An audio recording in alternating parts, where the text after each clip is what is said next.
What could make a battle-hardened British soldier stop in the middle of a field of broken stone and refuse to walk away? Why would a simple gold wedding ring become more valuable than medals, orders, or even a journey home? And why, years later, would one quiet decision still be remembered by people who never witnessed the war at all? Some objects survive because they are buried. Others survive because one stranger decides they deserve another chance. This is the story of a choice so small that no report ever recorded it, yet so powerful that it quietly outlived the conflict itself. Long before anyone understood what that ring truly meant, it rested beneath layers of dust where thousands of forgotten memories had disappeared. Most soldiers would have stepped over it. One did not. The morning air carried the scent of damp brick and fresh earth as British engineering crews continued clearing the remains of another shattered neighborhood. Every collapsed wall looked the same. Every broken window reflected another family that had once believed tomorrow would arrive as expected.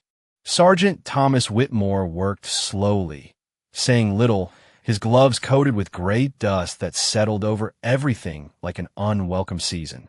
He had spent months following orders across Europe, but now the war was giving him different work. Instead of advancing, he was uncovering what had been left behind. His shovel struck something that sounded different from stone. A soft metallic note echoed beneath the rubble. He knelt, brushed away loose fragments with careful fingers, and uncovered a plain gold wedding ring dulled by dirt, but untouched by time. Inside the band, tiny engraved letters remained perfectly clear despite everything the world had thrown at them. Ernst, Elise, 1938. Thomas stared at the inscription for several quiet seconds. He turned the ring over in his palm, imagining the hands that had once worn it every single day without ever expecting it to disappear beneath a collapsed home. Regulations were simple. Personal property found during recovery operations was supposed to be logged, cataloged, and transferred through military administration. That would have been the easiest path. Instead, Thomas slipped the ring into the breast pocket of his uniform and buttoned the flap closed. He could not explain why. Not to his commanding officer. Not even to himself. He only knew that somewhere beyond the silent streets, someone might still be searching for the last piece of a life that no longer existed. And for the first time in many months, completing his assignment no longer felt like the most important thing he had to do. The ring remained in Thomas Whitmore's pocket for 3 days. Every evening, after the work crews returned to their temporary quarters, he would take it out, wipe another layer of gray dust from its surface with a clean handkerchief, and study the tiny engraving as if the letters themselves might reveal where they belonged. Ernst, Elise, 2 names, 1 year, an entire lifetime reduced to a circle of worn gold no wider than an inch. Around him, soldiers wrote letters home, cleaned their boots, and counted the weeks until they could finally leave Europe behind. Thomas found himself thinking about people he had never met. He wondered whether Ernst had survived, whether Elise still believed the ring had been lost forever, or whether both names now belonged only to memory. On the 4th morning, he folded a small piece of paper, copied the inscription carefully, and carried it through the neighborhood while helping distribute supplies to the remaining civilians. His German was almost non-existent, and his conversations depended on gestures, patient smiles, and the occasional translator assigned to the district. Most people simply shook their heads. Some barely looked at the paper before returning to clearing bricks from what had once been kitchens, bedrooms, and family tables. Everyone had lost something. A ring did not seem unusual in a place where entire lives had disappeared overnight. Still, Thomas continued asking. An elderly carpenter adjusted his spectacles and stared at the names for nearly a minute before quietly pointing toward the eastern side of town.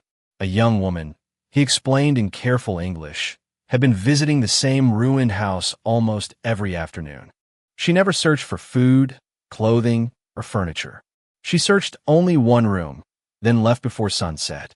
The old man did not know her full story. He only remembered hearing someone call her Anna. The name lingered in Thomas's mind as he walked the narrow streets later that day. He noticed children carrying empty buckets to a public well, women hanging freshly washed blankets between damaged walls, and neighbors sharing tools without exchanging many words. Life was returning one careful step at a time, fragile but determined. Near the edge of the neighborhood, he finally saw her. A young woman knelt beside the remains of a collapsed doorway, brushing away dust with a small wooden paintbrush instead of her hands. Every movement was deliberate, almost ceremonial, as though she feared disturbing something invisible beneath the broken stones. She never looked toward the soldiers passing nearby. She looked only at the ground, searching with a quiet patience that told Thomas she had not come expecting to find treasure. She had come because hope, however small, had become the only thing she still refused to surrender. Edit. Thomas remained where he was for several quiet moments, watching without wanting to disturb the careful rhythm of the young woman's search. She worked with remarkable patience, lifting one loose brick at a time, setting each piece neatly beside her before brushing away another thin layer of dust. There was no frustration in her movements and no sign of hurried desperation. She behaved as though she had accepted that hope required time. A gentle breeze carried the scent of damp earth through the broken walls, stirring a loose strand of her light brown hair across her face. She brushed it aside without looking up and continued searching the same small patch of ground with unwavering focus. Thomas slowly reached into his uniform pocket and wrapped his fingers around the smooth circle of gold. The metal had grown warm from resting close to his heart throughout the day. For the first time since discovering it, he felt almost certain that the ring had finally led him where it was meant to go. Its certainty alone did not make the next step easier. He knew how she might see him. Another soldier, another foreign uniform, another reminder of a painful chapter that neither of them could erase. He took a slow breath before walking forward, making enough noise with his boots across the loose stones that she would not be startled by his presence. The sound reached her almost immediately. She stopped what she was doing, but did not rise. Instead, she turned cautiously, her gray eyes studying him with quiet reserve rather than fear. They remained silent for several seconds. Neither of them possessed enough of the other's language to explain everything resting between them. Thomas offered a respectful nod before carefully removing the ring from his pocket. Sunlight caught the worn gold as he opened his hand. The young woman's attention shifted instantly from his face to his palm. Every trace of calm disappeared from her expression. Her eyes widened, and the small paintbrush slipped gently from her fingers onto the dust below. She leaned forward by only a few inches, as though afraid that one careless movement might cause the image before her to vanish. Thomas did not speak immediately. He simply extended his open hand, allowing her to see the engraving inside the band. She whispered something softly in German, words he could not understand, yet the emotion behind them needed no translation. Slowly, almost hesitantly, she lifted trembling fingertips toward the ring, but stopped just short of touching it. Before accepting it, she searched his face once more, silently asking the only question that truly mattered. Was this real? Or was she about to lose the last piece of her family's story all over again? Thomas answered her silent question in the simplest way he knew. He gave a small nod and placed the ring gently into her waiting hand before taking one respectful step backward. He did not ask for thanks. He did not explain where he had found it. He simply allowed the moment to belong to her. Anna closed her fingers around the ring, as though she were afraid even the afternoon breeze might carry it away again. For several long seconds, she could not speak. Her eyes remained fixed on the familiar circle of gold, while tears gathered quietly, but never fell. A faint smile appeared, fragile enough to disappear with a single breath. She carefully turned the ring over until the engraved names caught the sunlight. Her thumb traced each letter with the tenderness of someone greeting an old friend after years apart. Finally, she looked up at Thomas and spoke in slow, careful English. "My mother and father." Her voice was barely louder than a whisper. Thomas nodded once more, relieved that the inscription had led him to the right person. Anna drew a slow breath before continuing. "They married before everything changed. My father never removed this ring, not even when he worked." She held it against her heart for a moment before looking toward the broken foundation beside them. When our home collapsed, I searched every day. I thought if I found this, I could still find part of them. The words hung gently between them. There was no need for dramatic sorrow. The quiet honesty in her voice carried more weight than tears ever could. Thomas glanced around the ruined property. He began to understand why she returned again and again to the same place, while everyone else searched for things that could help them survive tomorrow. She had been searching for yesterday because yesterday was all she still had of the people she loved most. Anna slowly knelt beside a cracked section of stone and brushed away a small patch of dust with her sleeve. Beneath it rested the faded outline of what had once been the entrance to her family's home. She smiled softly, almost to herself. "My mother stood here every morning," she said, pointing toward the worn threshold.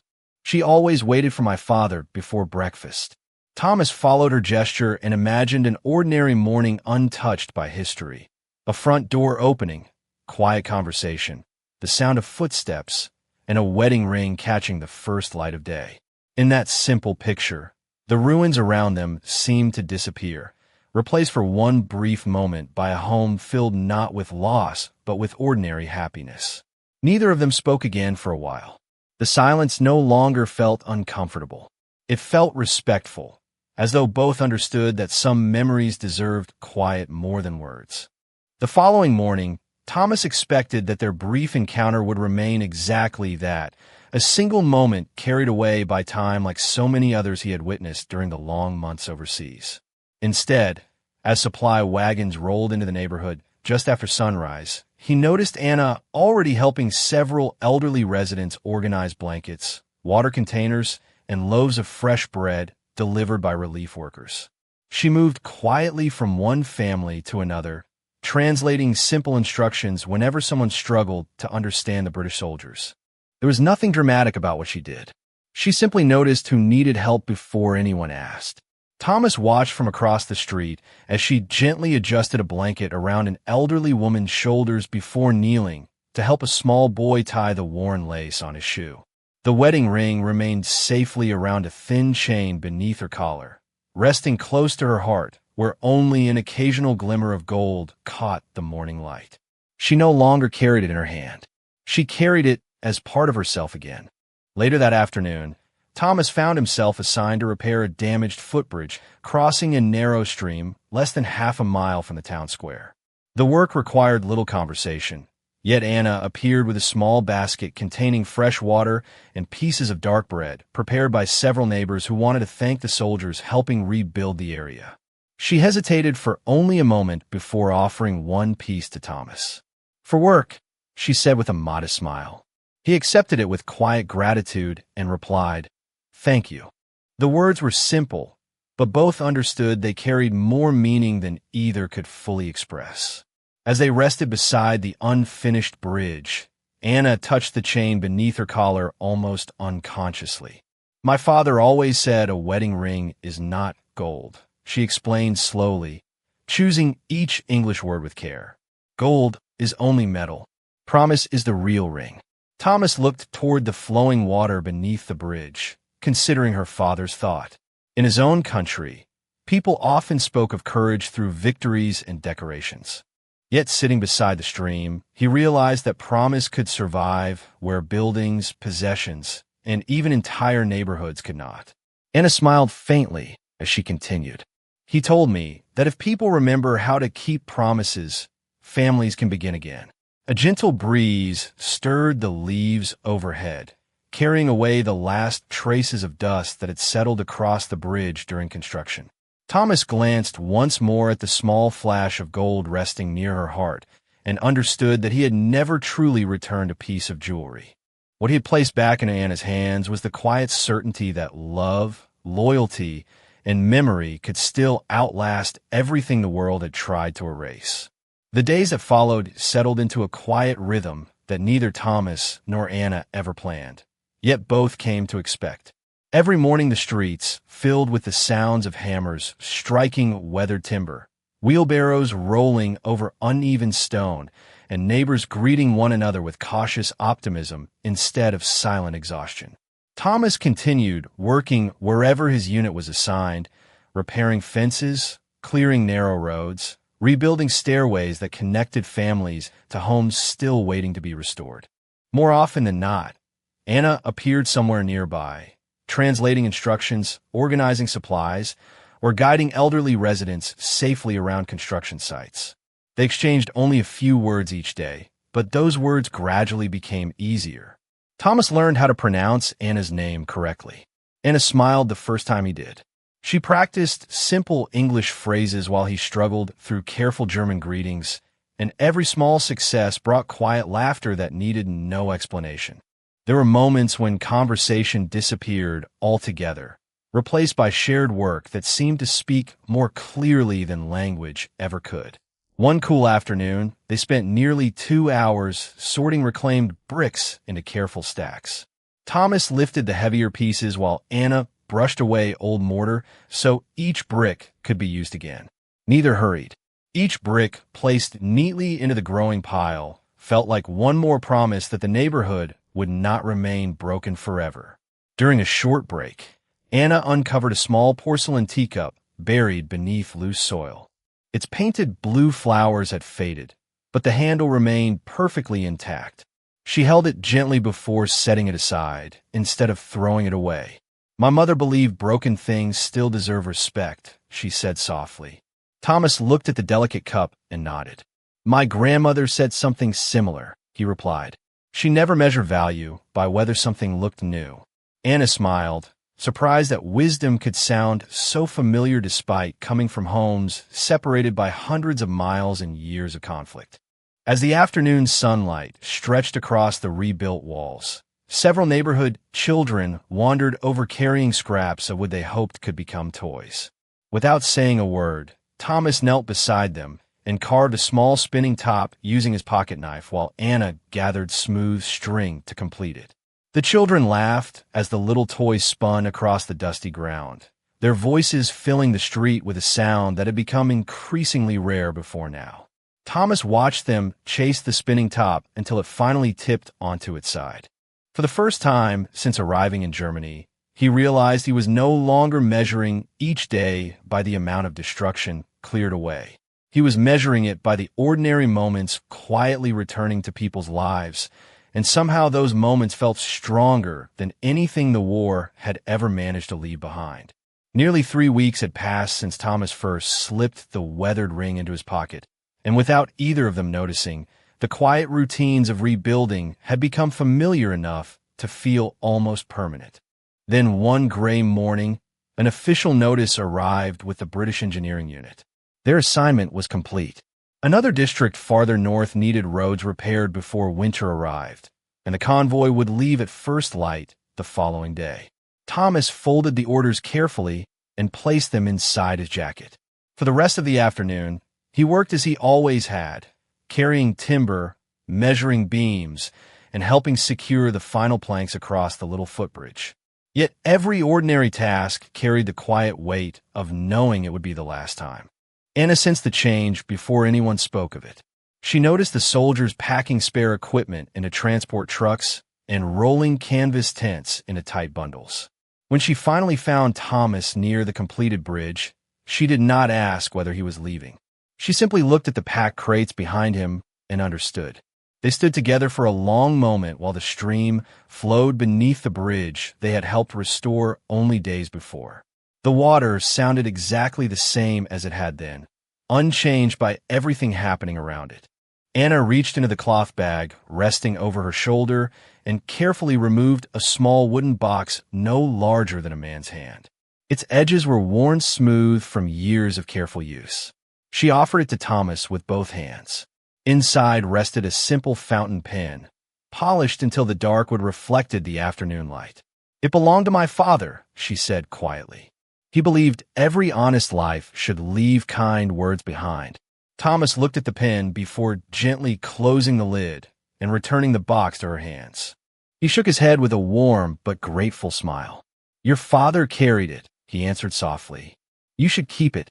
Anna hesitated, trying once more to offer the gift, but Thomas raised his hand slightly. "The ring came home," he said. "That is enough." Neither of them searched for anything more to say. Some moments became smaller when surrounded by too many words. Anna lowered the box and nodded with quiet understanding. She slipped it back in her bag, while her other hand instinctively rested against the chain beneath her collar, where the ring remained close to her heart. As the late afternoon sun settled across the rebuilt bridge, they shook hands for the first and only time. The gesture lasted only a few seconds, yet neither hurried to let go. It was not the farewell of strangers, nor the promise of friends who expected to meet again. It was simply the silent acknowledgement that one act of kindness had changed two lives, and that some debts were never meant to be repaid, because their true purpose was to be carried forward. More than 20 years passed before Thomas Whitmore found himself standing on German soil again. His hair had turned silver around the temples, and the steady confidence of youth had been replaced by the quiet patience that only time could teach. Europe no longer looked like the place he had once crossed in military boots. Streets that had echoed with uncertainty now welcomed bicycles, busy markets, and children carrying schoolbooks beneath rows of healthy trees. Yet one memory had remained untouched through every passing season. It was not a battle. It was not a medal. It was the image of a young woman holding a worn gold ring with both hands, as though the world itself had just been placed back together. Guided by an old map carefully folded inside his suitcase, Thomas followed familiar roads until he reached the small town where so much had quietly changed. The broken walls were gone. Fresh stone buildings stood where piles of rubble had once covered the ground. Flowers filled windows that had once held only shattered glass. Near the center of town, laughter drifted across a modest schoolyard where dozens of children chased one another beneath the warm afternoon sun. Their voices carried the unmistakable sound of ordinary life, the very future so many people had worked to rebuild without ever knowing exactly what it would become. Curious, Thomas stepped through the open gate. Above the entrance hung a simple wooden sign bearing the words Keller Community School. Inside the hallway, children's paintings covered the walls with bright colors that left no trace of the gray dust he remembered. A teacher noticed the elderly visitor and welcomed him with a kind smile before leading him toward a quiet room at the end of the corridor. There, resting inside a carefully crafted glass display, stood a familiar gold wedding ring suspended on a small velvet cushion. Beside it rested a handwritten card. It read, "This ring reminds us that kindness can restore what hatred cannot." It was returned by a soldier who chose compassion when no one was watching. Thomas stood silently before the display, reading the words again and again. He had never expected anyone to remember his name, and they had not. Somehow that made the tribute even more meaningful. The act had become larger than the person who performed it. As he quietly admired the display, footsteps approached from behind. Thomas turned slowly and recognized the gentle gray eyes before the face itself. Time had changed them both, but kindness had preserved something far more important than appearance. Anna smiled with the same quiet warmth he remembered and softly touched the chain resting beneath her collar. The ring in the display was not the original. That one still rested close to her heart, exactly where it had remained every single day since the afternoon one stranger chose to believe that hope deserved to find its way home. Anna welcomed Thomas into a quiet classroom where the afternoon sunlight stretched across polished wooden floors and rows of neatly arranged desks. Children's voices drifted through the open windows, rising and falling with the easy rhythm of a generation that had inherited peace instead of fear. She poured 2 cups of hot coffee into simple ceramic mugs and placed one beside him without ceremony, just as though they had spoken only yesterday instead of decades ago. For a long while they shared the comfortable silence that had always seemed to define their friendship. Finally, Anna opened a small drawer in her desk and carefully removed the original wedding ring. The gold had been polished over the years, but the engraving inside remained exactly as Thomas remembered. Ernst, Elise, 1938. She rested it gently in her palm before smiling. "I promised my father that I would never lose it again," she said softly. and I promised myself that every child who studies here would learn why it came home. Thomas looked around the classroom where maps, books, and handwritten essays covered the walls. "They know the story?" he asked. Anna nodded. "Not because a soldier found a ring," she replied. "Because one person chose to do the right thing when nobody expected it." She explained that every new school year began with the same lesson. The students were never asked who had won or lost a war. Instead, they were asked a different question. What small act of kindness can change another person's life forever? The answers were always different, but the conversation always ended in the same place. Character was measured not by power, but by the choices people made when no one demanded goodness from them. Before Thomas left, several students gathered near the doorway to thank the elderly visitor after learning who he was. One little girl, no older than 9, stepped forward holding a drawing of 2 open hands with a single gold ring resting between them. Across the top, she had written in careful English, "Kindness always finds its way home." Thomas accepted the picture with quiet gratitude, knowing it would travel back across the ocean with him.